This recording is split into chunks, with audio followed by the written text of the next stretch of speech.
comment je conçois la notion d'amour, la notion d'aimer véritablement. Il y a cet amour humain qui est en fait de l'amour, bien entendu, mais sous une fréquence plus basse, c'est-à-dire c'est de l'affectif. Quelle est la particularité de l'affectif? C'est « je t'aime à condition que tu m'aimes ». C'est-à-dire qu'il y a une espèce de troc qui se comprend. C'est une notion, une fréquence plus basse. Je ne le minimise pas du tout. C'est simplement pour en expliquer sa nature.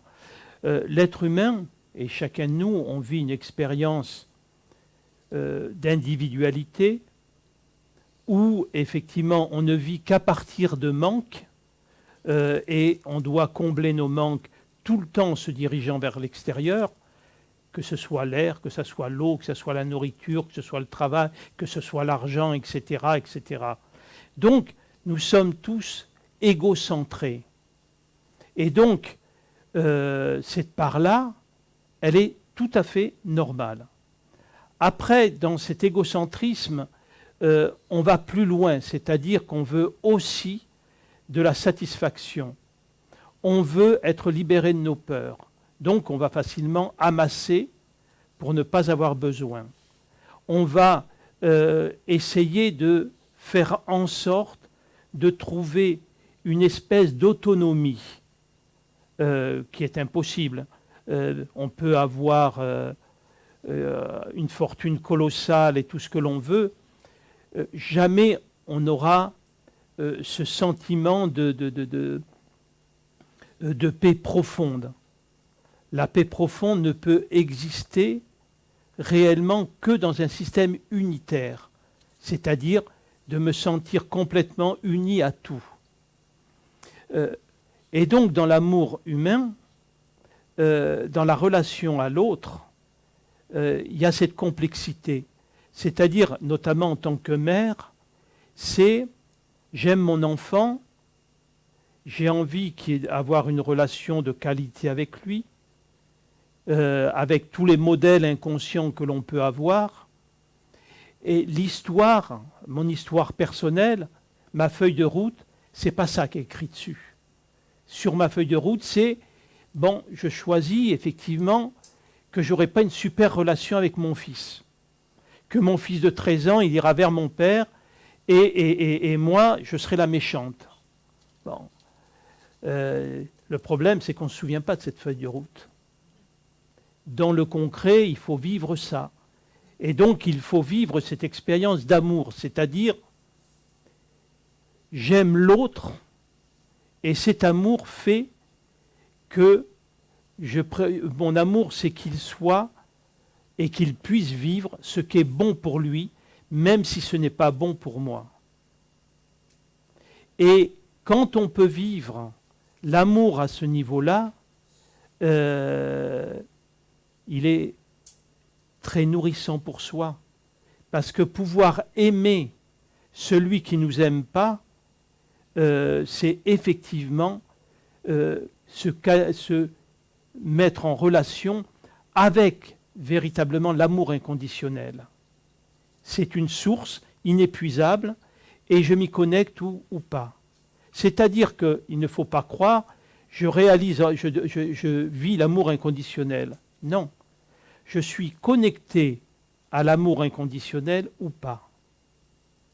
Ce n'est pas quelque chose qu'on réalise, c'est quelque chose que l'on vit en se mettant dans cette fréquence-là. Et tout l'enjeu de notre vie, il est basé à pouvoir aimer profondément sans attente de retour. Et ce qui est très étonnant, c'est que quand il n'y a pas attente de retour, c'est carrément une vague qui nous envahit. Je disais que je l'ai déjà expérimenté, c'est-à-dire que tout d'un coup, quand je lâche et que j'attends plus rien du tout, et bien là, tout arrive. Mais bien sûr. C'est le challenge, il est là. Oui, c'est ce que l'on dit. C'est cet accueil vraiment inconditionnel. Ah oui. Et en fait, quand on a compris cette notion d'accueil, il y a un phénomène très intéressant, c'est d'observer tout ce qu'on n'accueille pas. Et il y a une certaine jubilation, entre guillemets. C'est dire, tiens, là, je m'oppose, j'arrive pas à accueillir.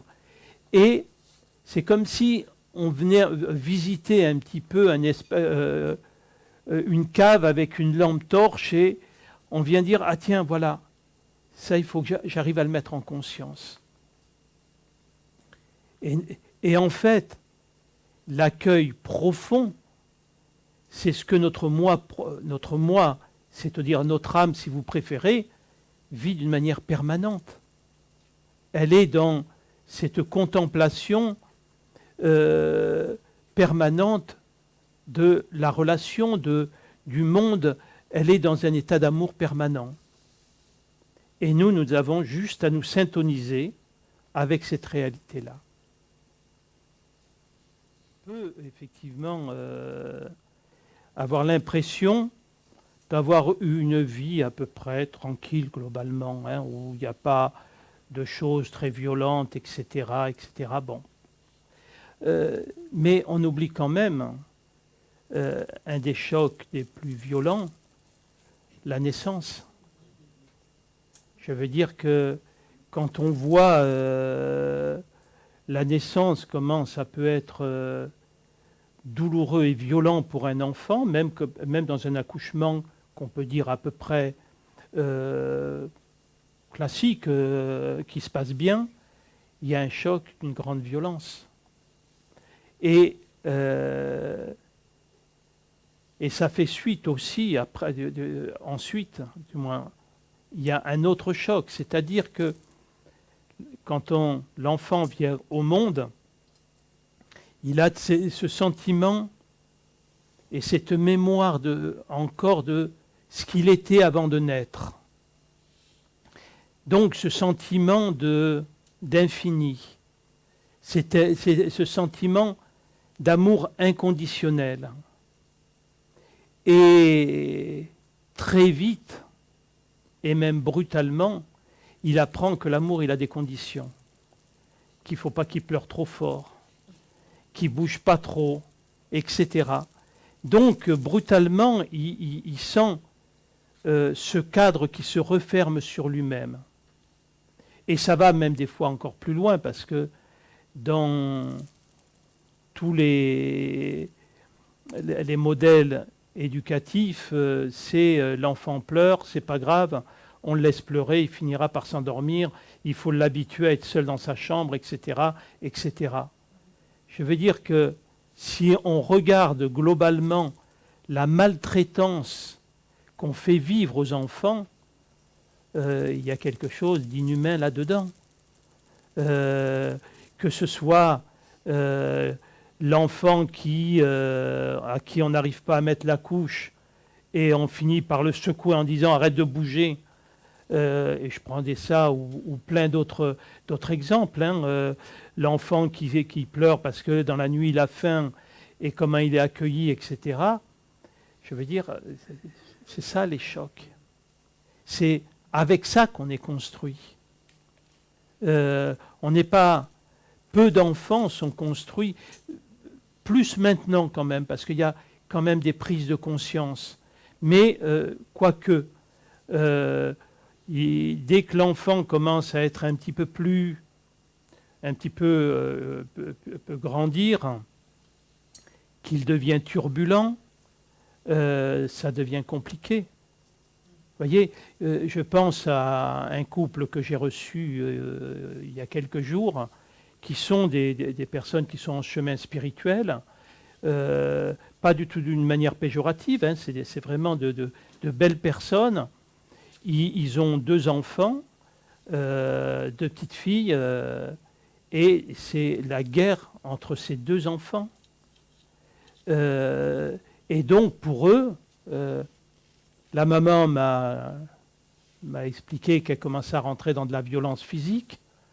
Le père me disait que lui, il se trouvait de plus en plus d'obligations au travail pour essayer de rentrer le plus tard possible, pour ne pas avoir à s'occuper des enfants. Mais quand je leur ai expliqué un petit peu qu'en fait, leurs filles, elles étaient en souffrance. Elles étaient en souffrance par conflit de territoire, que dans leur manière de fonctionner, ils amplifiaient ce phénomène-là, pas volontairement, bien évidemment, hein, et qu'en amplifiant ça, ça amplifiait leur colère. Ils étaient un peu dans une espèce de culpabilité, si on peut dire. C'est de dire, en fait, je pensais être un parent aimant, mais en fait, je suis un parent maltraitant. Vous voyez? Donc, il n'y a aucune culpabilité. C'est de pouvoir observer cette difficulté que l'on a d'ouvrir des espaces, des limites en nous. Parce que l'enfantement, la maternité ou la paternité, ça sert à quoi en réalité? On peut dire, parce que c'est quand même étonnant, les trois quarts, il y a une idéalisation de l'enfant, et quand l'enfant est là, généralement, il est emmerdeur. Et on a du mal à le supporter. Bon, tout le monde a vécu cette expérience, c'est comme ça. Et en fait, l'enfant, c'est notre enseigneur. Je dis bien enseigneur et pas enseignant. C'est-à-dire qu'il va venir nous obliger à dépasser nos limites. Donc, ce que je voulais dire, l'enfant, il va venir nous permettre de quitter l'égocentrisme. Parce que c'est une histoire d'amour singulière, la relation parent-enfant. C'est-à-dire qu'on va donner le meilleur à l'enfant dans le seul but qu'il puisse nous quitter. Tandis que dans le couple, on essaie de donner le meilleur à l'autre pour qu'il reste. Donc il y a quand même un paradoxe étrange quand même là. Donc on voit bien que la relation amoureuse et la relation parentale, c'est deux merveilles de la nature, quoi, en fait. C'est deux choses qui nous obligent à dépasser nos limites, hein, qui nous obligent à nous ouvrir à des espaces qu'on ne connaît pas. Et ensuite, la relation parent-enfant, elle est étrange parce que l'enfant, c'est quoi en fait? Ce n'est qu'une extension de nous. Il est totalement construit à l'aide de nos chromosomes, des mémoires transgénérationnelles. Donc il est une partie de moi. Donc ça montre, quand on est dans la dureté avec les enfants, à quel point on s'aime peu. Parce que si nous étions dans un amour profond pour nous, on serait dans une disponibilité totale vis-à-vis de l'enfant et on ne l'instrumentaliserait pas non plus, bien sûr.